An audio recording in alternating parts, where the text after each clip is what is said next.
আসসালামু আলাইকুম dear viewers, আশা করি সকলেই ভালো আছেন। আজকে আমরা একটি সিমেন অ্যানালাইসিস টেস্ট রিপোর্ট নিয়ে হাজির হয়েছি। আজকের এই রিপোর্টটি দেখে আমরা বুঝব কিভাবে সিমেন অ্যানালাইসিস টেস্ট রিপোর্ট পড়তে হয় বা সহজেই কিভাবে কি সমস্যা আছে বা আছে কিনা এটা সম্পর্কে ধারণা পেতে পারি। আমাদের সমাজে প্রচলিত আছে বন্ধ্যত্বের জন্য শুধুমাত্র নারীরাই দায়ী। অনেকেই জানেন না বন্ধ্যত্বের জন্য পুরুষরাও দায়ী হতে পারেন। বীর্যের পরিমাণ কম, বীর্যে শুক্রাণুর পরিমাণ কম, অথবা শুক্রাণুর অস্বাভাবিক গতিবিধি বা ইনফেকশনের কারণে একজন পুরুষ বন্ধ্যত্বের জন্য দায়ী হতে পারেন। অর্থাৎ বন্ধ্যত্বের জন্য 50% পুরুষরাও দায়ী হতে পারেন। এজন্য ডাক্তারগণ পুরুষদের জন্য সিমেন অ্যানালাইসিস টেস্ট দিয়ে থাকেন। আজকের ভিডিওতে আমরা জানব সিমেন অ্যানালাইসিস টেস্ট রিপোর্ট কিভাবে পড়তে হয়, যাতে আমরা রিপোর্ট দেখে সহজেই বুঝতে পারি সিমেন বা বীর্যে কোনো প্রবলেম আছে কিনা বা থাকলে কি ধরনের প্রবলেম আছে। তার পূর্বে আপনাদের প্রতি ছোট্ট একটা রিকোয়েস্ট থাকবে, যারা এখনও ফার্মা কেরিয়ার বিডি ইউটিউব চ্যানেলটি সাবস্ক্রাইব করেননি, আশা করি চ্যানেলটি সাবস্ক্রাইব করবেন এবং ভিডিওটি ভালো লাগলে একটি লাইক দিয়ে যাবেন। চলুন শুরু করা যাক আজকের ভিডিও। সিমেন অ্যানালাইসিস টেস্টটি করার জন্য অবশ্যই আপনাকে একটি ভালো ল্যাব সিলেকশন করতে হবে, অর্থাৎ ভালো একটি ল্যাবে এই পরীক্ষাটি করতে হবে। যেখানে সেখানে এই পরীক্ষাটি করলে ভালো রেজাল্ট নাও আসতে পারে। এই টেস্টটি করার পূর্বে যে পূর্ব প্রস্তুতি রয়েছে, অর্থাৎ এই টেস্টটি করার পূর্বে একটি প্রস্তুতি নিতে হয়, সেটি হচ্ছে পরীক্ষা করার 3 থেকে 5 দিন কোনো প্রকার সহবাস, মাস্টারবেশন বা হস্তমৈথুন বা বীর্যপাত ঘটানো যাবে না বা এ থেকে বিরত থাকতে হবে। অন্যথায় টেস্ট রিপোর্ট অ্যাকুরেট হবে না। রিপোর্টের প্রথমেই রয়েছে কালেকশন টাইম। এখানে কালেকশন টাইম উল্লেখ আছে 12টা 45 PM, অর্থাৎ 12টা 45 মিনিটে বীর্য সংগ্রহ করা হয়েছে বা স্যাম্পল কালেকশন করা হয়েছে। স্যাম্পল কালেকশনের 10 থেকে 30 মিনিটের মধ্যে এটির পরীক্ষা করতে হয়। এরপর কালেকশন মেথড, এখানে কালেকশন মেথড উল্লেখ আছে মাস্টারবেশন বা হস্তমৈথুন, অর্থাৎ হস্তমৈথুন করে বীর্য সংগ্রহ করা হয়েছে।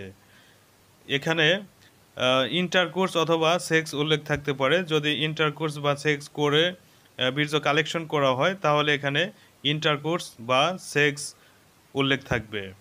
এরপর হচ্ছে ভলিউম। ভলিউম উল্লেখ আছে 3 ml।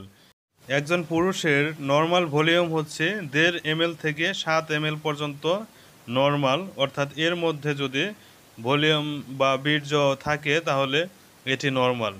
যদি 1.5 ml এর কম থাকে তাহলে এটি অ্যাবনর্মাল বা সমস্যা রয়েছে, যে ক্ষেত্রে কনসিভ করার সম্ভাবনা নেই। অর্থাৎ এখানে 3 ml রয়েছে, এটি স্বাভাবিক। এরপর অ্যাপিয়ারেন্স, এখানে অ্যাপিয়ারেন্স বা কালার উল্লেখ থাকতে পারে, অর্থাৎ এখানে কালার বোঝায় বীর্যের কালার কেমন। বীর্যের কালার পিঙ্ক হতে পারে, গ্রে হতে পারে, হ্যাজি হতে পারে। এখানে যদি গ্রে থাকে বা ধূসর সাদা রঙের থাকে তাহলে এটি নর্মাল, আর যদি অন্য কোনো কালার থাকে তাহলে এটি অ্যাবনর্মাল বা অস্বাভাবিক দেখা দিতে পারে বা ধারণা করা হয়। এরপর হচ্ছে ভিসকোসিটি। ভিসকোসিটি এখানে উল্লেখ আছে নর্মাল, যদি অর্থাৎ ভালো রয়েছে। নর্মাল যদি না থাকে তাহলে বুঝতে হবে যে কোনো প্রবলেম রয়েছে। এরপর হচ্ছে রিঅ্যাকশন। রিঅ্যাকশন এটা পিএইচ লেভেল।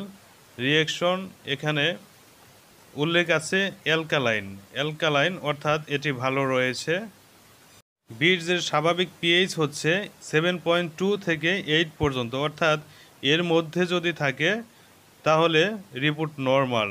যদি পিএইচ লেভেল 7.2 থেকে 8 এর কম থাকে তাহলে বুঝতে হবে কোনো সমস্যা রয়েছে বা প্রবলেম রয়েছে। এই রিপোর্টে পিএইচ উল্লেখ নেই, কোনো রিপোর্টে পিএইচ উল্লেখ থাকতে পারে। এরপর টোটাল স্পার্ম কনসেন্ট্রেশন, অর্থাৎ এখানে উল্লেখ থাকে প্রতি ml বীর্যে কতগুলো শুক্রাণু রয়েছে। এখানে যেমন উল্লেখ রয়েছে 75 মিলিয়ন পার ml, অর্থাৎ প্রতি ml এ 75 মিলিয়ন শুক্রাণু রয়েছে, যার নর্মাল কাউন্ট হচ্ছে 20 মিলিয়ন থেকে 150 মিলিয়ন পার ml, অর্থাৎ প্রতি ml এ কমপক্ষে 20 মিলিয়ন থেকে 150 মিলিয়ন শুক্রাণু থাকতে হবে। অর্থাৎ এখানে 75 মিলিয়ন শুক্রাণু রয়েছে, এটি স্বাভাবিক। এবং যদি 20 মিলিয়নের কম শুক্রাণু থাকে তাহলে এটি অস্বাভাবিক বা অ্যাবনর্মাল। অর্থাৎ এর জন্য অবশ্যই পুষ্টিকর খাবার গ্রহণ করতে হবে। পুষ্টিকর খাবার গ্রহণের মাধ্যমে এটি রিকভারি করা সম্ভব। এরপর হচ্ছে মোটাইলিটি। মোটাইলিটি শব্দের অর্থ হচ্ছে শুক্রাণুর গতি কেমন। অর্থাৎ এখানে রিপোর্টে উল্লেখ রয়েছে মোটাইল 55%, অর্থাৎ মোটাইল রয়েছে 55% এবং নন মোটাইল রয়েছে 45% বা 45%। যেখানে নর্মালি 50% স্পার্ম আর মোটাইল, অর্থাৎ কমপক্ষে 50% যদি মোটাইল থাকে তাহলে এটি নর্মাল।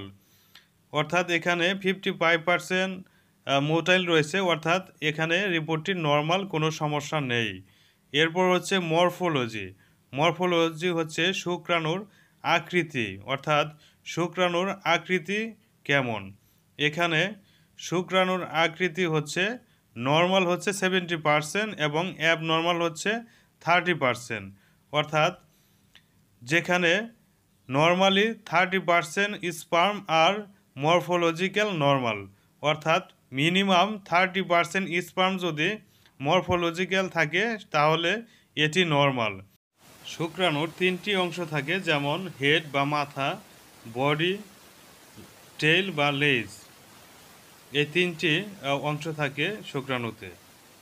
এরপর আমরা আসি পাঁচ সেল বা পুজ কোষে। পুজ কোষ নর্মালি থাকে 0 থেকে 3 HPF বা হাই পাওয়ার ফিল্ড। এখানে রিপোর্টে উল্লেখ রয়েছে 4 থেকে 6 হাই HPF, যা অ্যাবনর্মাল। অর্থাৎ এখানে যদি 0 থেকে 3-র উপরে থাকে তাহলে ভাবতে হবে যে কোনো ইনফেকশন রয়েছে, যে ক্ষেত্রে একজন ডাক্তার তার রোগীকে অ্যান্টিবায়োটিক দ্বারা ট্রিটমেন্ট করে থাকে। অর্থাৎ কোনো অ্যান্টিবায়োটিক সেবনের ফলে এই 5 সেল নর্মাল রেঞ্জে চলে আসে।